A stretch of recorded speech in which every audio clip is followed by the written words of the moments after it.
Hello, and welcome to the Tom Petty Project podcast. I am your host, Kevin Brown. Good morning, good afternoon, or good evening, as required. I hope that everyone is staying safe, and I wanted to give a quick shout out to anyone listening down in Louisiana who may be affected by Hurricane Ida and the devastation that it's causing down there, especially to the power grid. I hope you're all back to something approaching normal sooner rather than later. In today's episode, I'm talking about track 3 from the debut Tom Petty and the Heartbreakers album, Hometown Blues. As always, if you haven't done so already, go to the official Tom Petty YouTube channel and go listen to the song.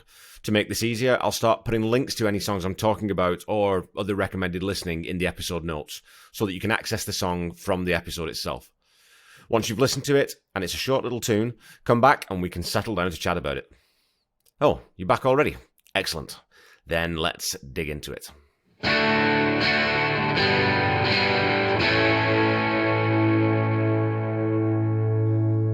Hometown Blues started life as one of the songs intended for a Mudcrutch release and features Mudcrutch members Charlie Sousa on sax and Randall Marsh on drums.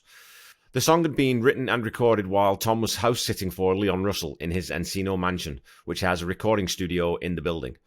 Tom had negotiated that the band would be able to use the studio while he was house-sitting, and Hometown Blues was the track that came out of those sessions.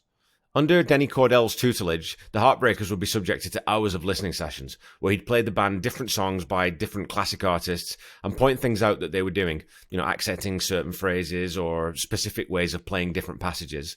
And he also wanted them to listen to great rhythm sections like Duck Dunn and Al Jackson from Booker T and the MGs, and Charlie Watts and Bill Wyman, of course, of the Stones.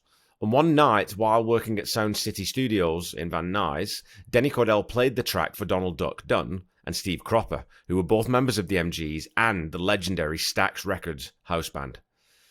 That band recorded hundreds of records throughout the 60s, working with artists like Otis Redding and Albert King.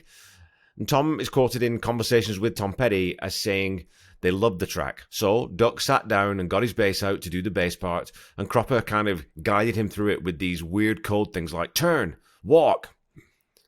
The encounter saw Petty and Dunn become firm friends, and Tom would have Duck play on You Tell Me from Damn the Torpedoes and on Stop Dragging My Heart Around for Stevie Nicks.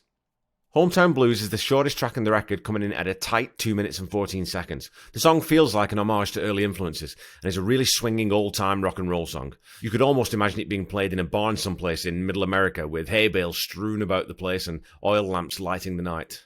It has that really rustic, old-school feel to it, which kind of sets it, along with maybe Mystery Man, apart from most of the rest of the record, which has far more edge and attack. Marsh and Dunn's rhythm section is strikingly different to the Lynch-Blair combo, and it would be somewhat difficult to imagine the song working as it does with the latter two laying down the beat. The bass in the intro is really simple but super cool, playing a straight, octave-separated A with a little slide up to the higher note, which just gives it so much character. The swing comes entirely from that bass line and eventually the guitar, as the drum part is really a straight, steady pattern that provides a clean palette for the bass and then the guitars to move around over top of. The drums are so stripped down there aren't even any hi-hats on there. The snare is complemented by hand claps to give it even more of a 60s feel, and Mike Campbell puts down a really cool guitar groove, and as always, the tone is immaculate and fits the part perfectly. This is another motif that will run throughout this podcast, I think, Mike Campbell's wizardry in finding exactly the right sound for every part of the song. The guitar part that Mike plays throughout the song is pretty steady and doesn't really change too much, instead allowing the vocal to take up the extra space within the melody. And those uncomplicated Charlie Sousa sax stabs give the verses just a little bit of punch, and understated in the chorus, just adding that bit of texture, especially to the minor chord. I could imagine a full horn section being super cool in this song though, and I'd love to hear someone like Joe Bonamassa tackle it with his full band and just rock the hell out of it. I love the vocal performance on this one too, and it feels like Tom is just having fun. After the frenetic energy of Rocking Around With You and the intensity of Breakdown, he still cracks into that snarled delivery a few times, but it never feels dangerous or strained. The harmonies are really low in the mix, but I'm fairly certain that it's Tom singing those parts too, as they definitely don't sound like Stan Lynch, and I don't think that anyone else in the band was really singing backup vocals on those early tracks. Like the rest of the song, the harmonies are kept fairly spare and are only used on a few lines in the chorus and then into the bridge. The bridge has a really familiar rock and roll feel to it, and even the lyrics have that nostalgic 60s vibe. Baby, save me, save me, save me with your sweet smile. It's a very sort of Otis Redding or Buddy Holly type of line. Coming out of the bridge, a lot of drummers would have added a fill, but sticking to the simple driving beat, Randall Marsh avoids falling into the trap of getting too fancy and lets the harmony drive us back into that last verse. Lyrically, the song is very simple and is about taking your chances when they come along, whether that's the girlfriend in the first verse taking a shot at stardom, or the girls taking their chance at being someone in their hometown in the last verse. They're all just trying to make the best of the hometown blues. I never really had that small town gotta get out angst when I was growing up, but I also did leave home at 16 to join the army, so maybe if I'd stuck around and got a job in a factory, I'd feel that sense of longing for something better too. I really like the first line in the chorus of this one. Don't really matter if she don't or if she do. It's a neat little inversion of the typical will she, won't she, or do or don't that I like in it that puts the negative proposition before the positive. And when it's coupled with that vernacular phrasing, she do, it makes it a really fun, bouncy line to sing.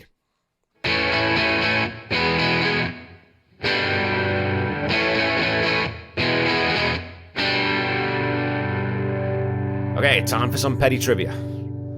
How did everyone do with last week's quiz question? I asked you which 27-year-old pop diva the Heartbreakers followed at Live Aid in 1985. It was, of course, the Queen of Pop herself, Madonna. And that 4-song set was arguably the strongest that any artist performed in Philadelphia that day. American Girl, The Waiting, Rebels, and Refugee. So today's trivia question is one for the hardcore fans. If you were at any of the early tour shows, you should have a good shot at remembering this, or if you're just a big old petty nerd, you might just know it. So which song was the opening number for the Damn the Torpedoes tour in 1979-1980? Okay, back to the song. This is another track that seems to have been very rarely played live, which again surprises me somewhat, as I could imagine a crowd really bouncing along to this one and singing their hearts out. Of course, especially in the later years, with the catalogue Tom had, what song would you drop to make room for this one? At 2 minutes 14, it's the second shortest Tom Petty album track overall, if you don't include a couple of interstitial instrumentals from She's the One. It gets in, rocks hard, then gets out again. Quick, fun, and upbeat. It's one of those songs I wouldn't necessarily throw at people to turn them on to Tom Petty, but it's one of the ones I always look forward to when I'm listening to that first album. It has a sort of innocent charm to it that I find really appealing. And as I say, I think that if the song had been given a little more production, like a fuller horn section or something, I think it could have been even bigger and more fun, and I'd love to have heard a live jam version of it. As a score, I'm going to give Hometown Blues a solid 6 out of 10. It's a fun, does what it says on the tin romp that lifts the album back up again, coming off the back of Breakdown. I really enjoy it, and it's a great song to sing along to in the shower, which I highly recommend. So, that's a wrap for episode 3, folks. A little shorter today, just like the song. Don't forget to go back and listen to the song again, and listen out for that super groovy Duck Dunn bass line. Next week's episode will cover fan favourite, The Wild One, Forever. Okay, thanks for hanging out with me again. Go back and listen to Hometown Blues, and maybe check out one or two of the live performances. I did find an interesting live cover of the song by a young girl named Isabella Rosa that was a part of the November 19th, 2017 Why Hunger benefit concert that was dedicated to Tom Petty. She sings it basically solo acoustic and with a more bluesy feel, but she has a good voice and does a solid job with it. I'll add that into the episode notes too, so you can check it out. But if anyone knows of any live bootleg performances of this song, I'd be really keen to hear them. So if you do know of anything like that, please let me know in the comments. Other things, I'm planning to add a couple of pages to my website with episode transcripts and links to any songs that I talk about. And I'll let you guys know on social media once I have that set up. And the website address is www.tompettyproject.com. Again, as always, feel free to comment if you have anything to say about the episode, and please remember to spread the word. Subscribe to the podcast if you haven't already, and leave a rating if you like. Remember to follow me on Facebook, Instagram, and or Twitter. You can find me at Tom Petty Project, or on Instagram at The Tom Petty Project, and let me know what you think. I'll add my usual disclaimer also that I'm not affiliated with or endorsed by Tom Petty's estate, and any and all views expressed in this podcast are entirely my own. I wanted to take a moment too to credit Paul Zolo's excellent book, Conversations with Tom Petty, Warren Zane's biography, simply titled Petty, and John Scott's Tom Petty and Me. Those 3 books have been an invaluable resource to me in terms of getting the history of where some of these songs came from and what inspired them. Another shout out to the Tom Petty Nation Facebook group for being one of the coolest corners of the internet to hang out in. It's such a welcoming, positive space, and Keith Evelyn does a killer job with his admin team in keeping it growing and thriving. So go check that out on Facebook if you're not already a member. One last shout out, if you're into music podcasts, which it sounds like you may be, go check out the Honest and Unmerciful podcast on Spotify.